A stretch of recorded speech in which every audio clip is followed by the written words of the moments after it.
Hey yo, salute to all my subscribers. Special shout out to everybody else passing through. YouTube, what's good?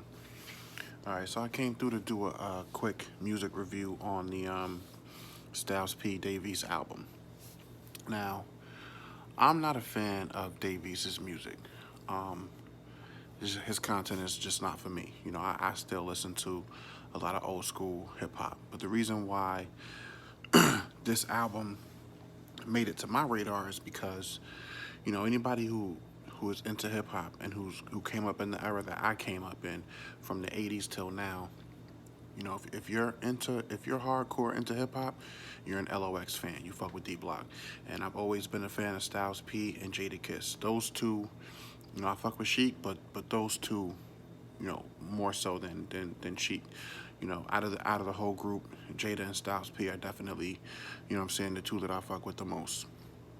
Now I knew that Styles P was working on a project with Dave East because I was watching an interview a while back where he talked about, how he's a fan and they were working on a project together. So that kind of made this album, land on my radar as far as me wanting to see how it was going to turn out.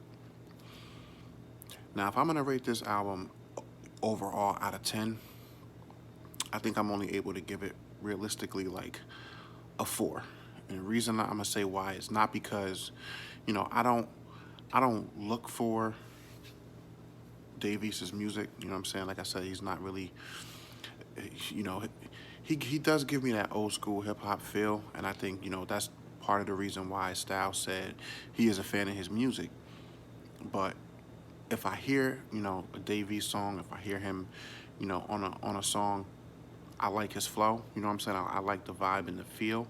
But like I said, I'm not going out to download his music. I'm not looking for his music on any of the streaming services that I use to consume my music. But you link up with Styles P to do a joint album, automatically I'm gonna start you off with a 4 and I'm gonna go from there. Now the problem is the way that they structured some of the songs.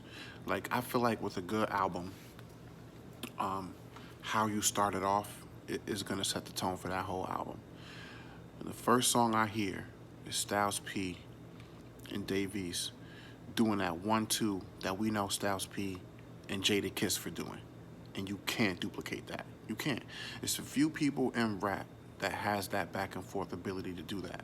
The first, Nas and AZ is known for it, but the first time I really paid attention was on Brooklyn's Finest with Hov and Big. There's very few people that could do that back and forth and do it well. Styles P, Jadakiss, they're one of the best to do it. Now, argument could be made when Freddie versus Jason came out. Jadakiss and Fab, they kind of did it, but it worked a little bit.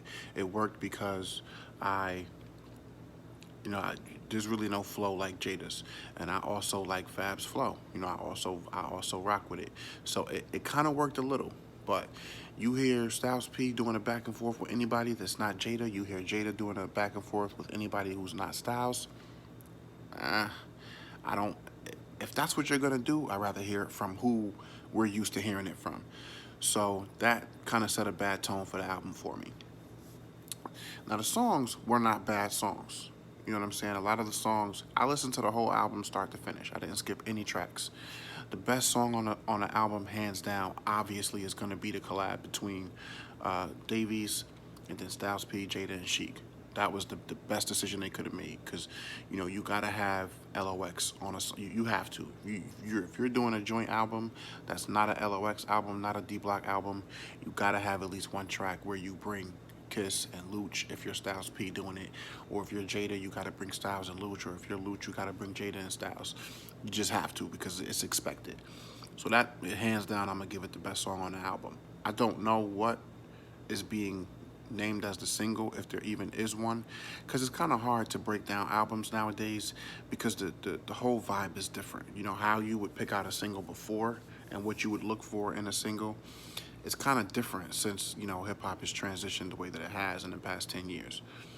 I will say there's not enough diversity on the album for me. You think about another piece to a good album, there's got to be diversity. From one song to the next, I can't feel like every song sounds the same. And with this album, every song pretty much sounds the same. You know, there may be different sounds. You know, there may be a different order of the different sounds, but for the most part, it has the same energy. It's almost like if you go in the studio, you do three, four, five songs in one session. You're you're kind of gonna have the same energy. That same energy is gonna be noticeable in all those different songs, and that's gonna make the song a little bit too similar. And when you have an album, for what I judge a good album by, I need a very clear distinction from one song to the next. To do, you know, if you got an album with, I don't know, 15, 16 songs on it, and three of the songs, even four or five, sound similar, okay, you know, you can kind of live with that, especially even more so if they're spread out. This is one of those, see, I kind of categorize Dave East the same way I would have categorized Styles, Jada, and Sheik, you know, as far as the locks go back in the day. Because if this was 15 years ago, 20 years ago, you know, Dave East would be, in my opinion, considered an underground rapper. I don't think he's one of those rappers who you know, crosses over as far as, you know, what we used to consider mainstream. You know, again, the whole way that we look at the industry is different now, but he gives me that feel of what hip hop was 15, 20 years ago. And so I would have to put him in that category. And if I'm going to do that, you know, I'm looking for an album that's going to be in line with how albums were supposed to be put together back then. But I don't think that that's really in his repertoire to be able to do. I haven't really heard the diversity. And when I say diversity, I don't mean the difference between rappers linking up with singers, you know what I'm saying, and doing R&B songs and doing... I just mean, you know, when you hear a J album, there are very clear differences in the instrumentation. There's differences in tempos in the beats from song to song. There's differences in the flows, you know, whether it's a quicker flow, a slower flow, or whether you play inside the pocket or on the snare versus on the kick. And he just has the same flow to me. He just has the same flow throughout this whole album. And the songs, although the concepts may be slightly different, I'm not really noticing much of a difference. So not much in the way of diversity. So I can't see the album going over a 5 or a 6 to me. You know, that would be another good diversity on an album would be worth another 2 points to me, you know, out of 10. So overall, you know, because it's Styles, you know, and anytime he drops an album, you know, it's going to be on my radar because it's the Ghost. You know what I'm saying? You fuck with Styles, you fuck with the Locks. Anytime they drop something, you listen for it. Same thing with Jada, same thing with people like Hove, Fab.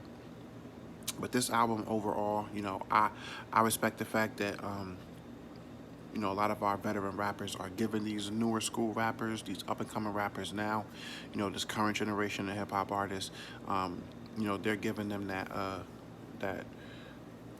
you know, that attention, you know what I'm saying? They vibing with them and also using it to stay current as well. So I respect that. I understand the hustle, but nah, not for a back and forth. I would have liked to have not seen that at all because I think that ruined it for me. That kind of gave me a bias going forward to the rest of the album. But let me know what y'all think about the album. Overall, it's not a terrible album. You know, some of the songs on it were really good. My favorite song, again, you know, the song with the whole collab from the whole LOX. I'm always looking forward to an album, you know, whether they got Styles, Jada, Sheik, all three, or just one or two of them. I'm always going to check for it just because, you know, that's just, I'm just a hip-hop fan that way. And these are, you know, the Locks is a group that I grew up on. Anybody who came up in hip-hop in my era. But let me know what y'all think of the album. I'm giving it a 4 out of 10. Really can't see it getting more than that. Next, I'm going to do a review on a T.I. album, Diamond Trap. Dime Trap. Now stay tuned for that review because that's gonna be, I'm gonna give y'all examples on why that album, I'm giving it at least a 7 out of 10. And it's gonna be for some of the same reasons why I said things are missing on this album. I'm gonna point out examples for why they're on that album, that Dime Trap album. So stay tuned for that. Probably hit y'all with that in a few. Other than that, let me know what y'all think about this one. I don't pretend to know everything. I just know what I know. And I'll see y'all in the next one. Peace and love.